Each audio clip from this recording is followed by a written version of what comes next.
في البداية كانت عندي مخاوف. النظام الغذائي تبعه بسيط وسهل، متابعته على الواتس منتظمة. السلام عليكم، أنا عبد الله الطالبي من المملكة العربية السعودية المدينة المنورة. حبيت أشارككم اليوم تجربتي مع الدكتور إبراهيم في التدريب الأونلاين. في البداية كانت عندي مخاوف بحكم أن المدرب في مكان وأنا في مكان، لكن مع الدكتور إبراهيم كان البرنامج التدريبي واضح مزود بفيديوهات.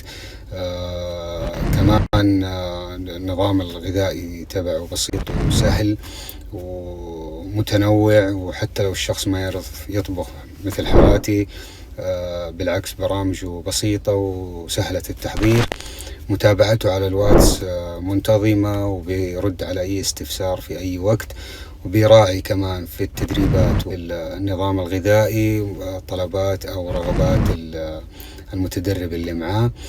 بصراحة أنا أشكره، ولمست نتائج من تقريبا أول شهر. وأنصح كمان أنه أي أحد حابب يغير من اللايف ستايل تبعه أو من شكل حياته يتواصل مع الدكتور إبراهيم في أي وقت.